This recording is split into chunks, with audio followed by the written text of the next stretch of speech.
So you've watched a couple of YouTube videos and decided that you want to give this whole copywriting thing a try. Yeah, you do. Well, let me tell you, you are in the right place. In this video, I'm sharing the first 6 steps you must take to start a freelance copywriting business and make money doing what you love ASAP.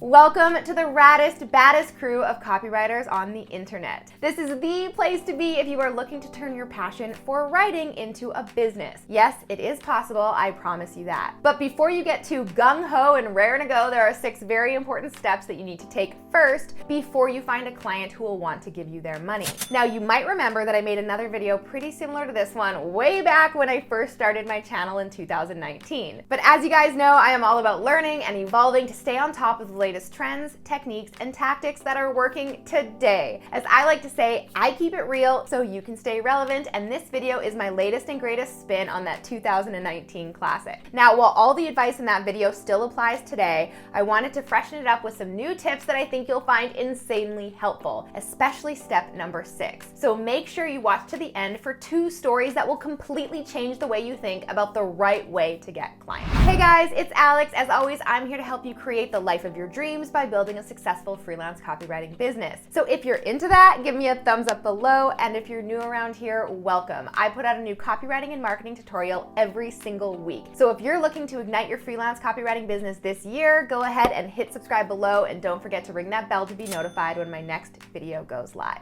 All right, now let's dive right into the 6 steps to igniting your freelance copywriting business fast. Step number 1, study. This was number 1 on my first video, and it will always remain in the number 1 spot because it is seriously that important. You have heard me say over and over again that learning never stops, and yes, believe it or not, even after doing this for 10 years, I am still learning and growing my copywriting and marketing skills every single week. You simply cannot binge on YouTube videos for 1 week and then consider yourself an expert. It doesn't work that way. If you really want to be successful in this business, you have to commit yourself to the continual pursuit of knowledge. So go out there and listen to podcasts, watch YouTube tutorials like this one, buy books and actually read them, attend events, and sign up for practical copywriting programs and challenges. And listen, I got you covered with all of that and more, and the first place you need to be is right here on my YouTube channel, so you're already on the right track. But if you haven't subscribed yet, what are you waiting for? After this video, I suggest you dive deep into the dozens of other videos that I have waiting for you on my channel. Step number 2, practice. All the knowledge in the world won't do you any good unless you can actually implement it. Now, I know that everyone wants to learn what they need to know and then go out there immediately and find a paying client, but I am telling you right now that you'll definitely want to practice writing copy before you go out there and call yourself a copywriter. First of all, you'll be really hard-pressed to find a client if you can't actually prove to them that you know what you're doing. And second of all, your first few attempts at copywriting will be bad. Yes, I said it. Let's all just accept this as fact right now. Because I don't care who you are, when you're first learning this craft, or any new skill for that matter, you're not going to be great at first, and that's okay. The way you grow as a copywriter is to first write bad copy and then fix it. And that is the Copy Posse golden rule, and the only way you'll ever get better and better. So write this down. You gotta write crappy before you write copy. So that's exactly what you should be doing right now. With this video or every video and podcast you're learning something from, go ahead and actually put into practice what you learned. What matters is that you're getting your hands dirty, because that is the only real way you'll learn anything new. My favorite way to practice is to rewrite headlines that I find online. So the next time you see an ad, a landing page, or an email, try to rewrite it in your own words. Or better yet, head on over to my Instagram page and stay tuned for my next edition of Can You Make This Headline Even Hotter? It's a fun way to practice and see what other copywriters are doing. Moving on to step number 3, find a community. I truly believe this is the single biggest needle mover for those looking to start a new business in anything, so you'll want to do this sooner rather than later. Connecting with a community of like-minded peers will be massively beneficial to you, because I'm just going to go out on a limb and say it, you probably don't know many other copywriters, right? So who can you really talk to about your struggles? Who can you ask to review something you write and give you honest feedback? Who can you reach out to for tips on landing clients? Or what do you do once you actually do land a client and need support? Having an online crew that you can connect with will make your journey that much easier, because trust me, you are going to have some questions along the way and you're going to want support, guidance, and encouragement from people who get where you're at. Now, you can find tons of groups and communities online, like on Facebook, Instagram, and other social media platforms, my own Badass Copy Posse community included. And if you want to join my premium members only community, you can do that by joining my Write and Ignite challenge. You can find the link to that below. But here's the real kicker, you guys. You need to actually engage with the people in these groups. Be active and be real and build a relationship with them, because people will always be more willing to reply to your questions and posts if you have proved that you are an active and value-driven member of the community first. All right, step number 4, write your elevator pitch. So this tip is kind of like 3 tips in one, so make sure you pay close attention. Once you start practicing and building confidence in your craft, it's time to get clear on how you plan to serve your future clients. So think of your elevator pitch as your personal sales pitch. You need to be able to quickly and effectively communicate what you offer, who you serve, and how you do it. And you should be able to communicate that all in 10 seconds or less, or the amount of time it takes an elevator to move a floor, which means that your pitch needs to be quick, but it also needs to position you as the person who can help your clients achieve their goals. So let's break this down a little bit. What do you offer? Will you offer copy or content, or both? And go a step further to nail down exactly what your ideal niche is. Or in other words, what would you like to be your area of expertise? It could be personal development, online education, beauty, health and fitness, the list goes on and on. So ask yourself, what do you truly enjoy researching, learning about, and writing about? And that's what you should pick as your starter niche. Because remember, you're gonna have to write about this topic like every day for the foreseeable future. But don't worry, picking your niche right now isn't a lifelong commitment. You can pivot at any time. Next up, ask, who do you serve? Do you want to help coaches, entrepreneurs, or authors, female-led brands, local businesses, natural and sustainable products, SaaS sites, e-commerce companies? You should narrow down and get specific on who your ideal client would be. And finally, how do you do it? What services will you offer? Do you do blog posts, sales copy, video scripts, emails, social media, homepages, websites, ads? There are so many different types and mediums of copywriting out there. Now, I know what you're thinking. You're thinking, wait, I can't narrow it down that much. Won't it be super hard to find clients or get work if I am that specific? Listen, I know it's scary and can feel like you're cutting yourself off from tons of opportunities, but trust me, when you get specific, it actually helps you find and land clients. Let me prove it to you. Which one of these elevator pitches do you think is most likely to land a client? I help coaches craft website copy that is clear, effective, and personal to help them attract more leads and sales. Or, I'm a copywriter and I can write copy for you. Yeah, it's pretty obvious that the first one stands out. It's short, clear, and concise. Now, it doesn't mean you have to turn away work that falls outside of this. It just means you now have a laser-focused approach for finding clients that you're actually super excited to work with. All right, step number 5, start building your portfolio and profile.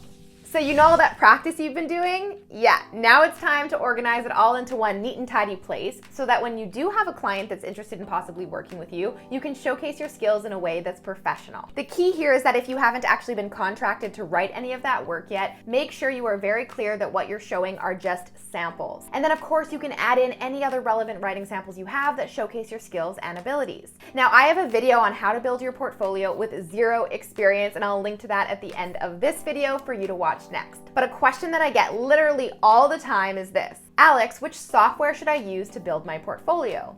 And you guys seriously do not have to overthink this. I have every single one of my students create their portfolios in Google Drive. It's free, it's easy, and everyone knows how to use it. It's great because you can add as many documents as you want, add folders organized by niche and brand to make it really easy to navigate, and it's super simple to share your work. Remember, all you have to do is prove to your clients that you know what you're doing. Copywriters aren't designers, so I promise you that your clients aren't expecting your portfolio to be pretty. Well organized and structured, yes, but fancy schmancy, no. All right, now last on the list is step number 6, get visible. Now, this is when you put yourself out there and start looking for clients. There are many different methods for finding and creating clients, but something that I think is even more effective than sending cold outreach emails to 5,000 people is networking.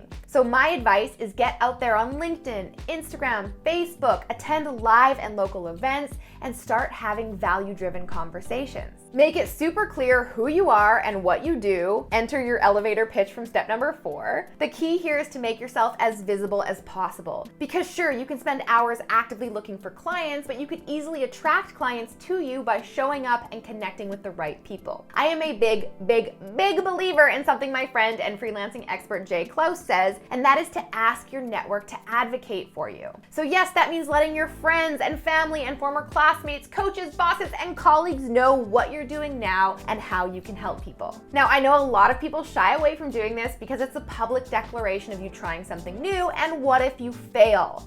I get it. Or worse, what if everyone feels the need to share their opinions and unsolicited advice? Yes, I have been there too. Now, I know it might feel scary debuting your new copywriting skills to the world, but think of it this way. Who is more likely to advocate for you and send possible clients your way? Is it people who know, like, and trust you, or people you've never even met? If you're not letting your network know about what you're doing, you are missing out on a ton of potential connections and opportunities. In fact, one of my Copy Posse Launchpad coaching students shared this powerful story with our class, and I want to take a minute to share it with you. She said, I have specifically not told anyone at work that I'm doing this course because I'm afraid of retributions. I'm afraid that they could say I'm not giving 100% because my attention is divided between my job and copywriting, and I've imagined 100 different conversations with my superiors that all end badly. Well, tonight my boss invited me over for dinner. When we were sitting around the kitchen, we started talking about finances and the future. And after thinking about it for a second, I decided to tell her. I told her I'm in a copywriting program right now and looking to get some freelancing jobs in the future. She asked a few questions about copywriting, and I explained a little bit about what I'm learning. She was really excited and said how happy she was that I was investing in something like that. Then she said, actually, we could really use some help with that kind of stuff at work. I've been writing all of our content and trying to keep our site updated, but I really don't have time for any of that. Let me know whenever you're ready and I'd love to give you some projects. What? Yeah, how amazing is that? Now here's another story that one of my students shared. Holy cow, you guys, I went public on my private Instagram page last night and shared a post about my new copywriting business. Less than 24 hours later, I have a client meeting booked. Yeah, so now it's your turn. Get visible, be active, and put yourself out there in whatever way feels right for you. You never know what might happen next. All right, guys, that's it for today. Until next time, I'm Alex. Ciao for now. All right, guys, if you enjoyed that video, make sure to check out the next one from me right here. And you can click right here to get a free gift. Yes, probably the biggest freelancing catch-22 of them all. How do you build a portfolio if you don't have clients? And how do you get clients if you don't have a portfolio? Trust me, there is a way, 5 in fact, so keep watching to learn my 5 tips for building a portfolio with 0 experience.